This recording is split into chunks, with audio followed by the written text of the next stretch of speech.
മുമ്പിലിരിക്കുന്ന നിങ്ങളെല്ലാം, ഈ പറഞ്ഞുകൊണ്ടിരിക്കുന്ന ഞാനും മുറിവേൽപ്പിക്കപ്പെട്ടവരാണ്. ശരീരത്തെക്കാൾ അധികം മനസ്സിനെ, ചിന്തകളെ, ഓർമ്മകൾ മുറിവേറ്റ് നീറുന്നവരാണ്. പക്ഷേ ഇതാരും അറിയാതിരിക്കാൻ നമ്മൾ വെളുക്കെ ഒരു ചിരിയും ചിരിച്ച്, നമ്മളൊരു ഒരു ഡ്യൂപ്ലിക്കേറ്റ് ചിരിയും ചിരിച്ച് നമ്മൾ ആളുകളുടെ മുമ്പിൽ പിടിച്ചു നിന്നു. ഉള്ള് വിഷമം കൊണ്ട് നീറുകയാണ്. അറിയാവുന്ന ഒറ്റ ആളേ ഉള്ളൂ, ഈശോ. സുഖപ്പെടുത്താനാവാത്ത വിധം നിനക്ക് മുറിവേറ്റിരിക്കുന്നു, ഇത് സീരിയസ് ആണ്, ഇത് ഹീൽ ചെയ്യപ്പെടണമെന്ന് പറയാൻ ഒരു വൈദ്യനെ കൊണ്ട് പറ്റുന്നുള്ളത് ഈശോയെ കൊണ്ട് മാത്രമാണ്. പറഞ്ഞേ ഹല്ലേലൂയ.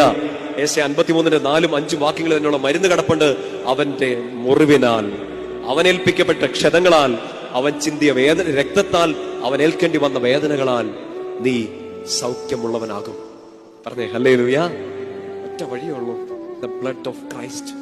ഈശോയുടെ തിരുരക്തം വിശുദ്ധ കുർബാനയിൽ നമ്മൾ സ്വീകരിക്കുമ്പോൾ, ആരാധനയുടെ സമയത്ത് നമ്മൾ കണ്ണ് തുറന്ന ദൈവത്തെ കാണുമ്പോൾ, ആ കർത്താവിന്റെ അടുത്ത് വന്നിരിക്കുമ്പോൾ അവൻ സൗഖ്യപ്പെടുത്തും. പറഞ്ഞേ ഹല്ലേലൂയ.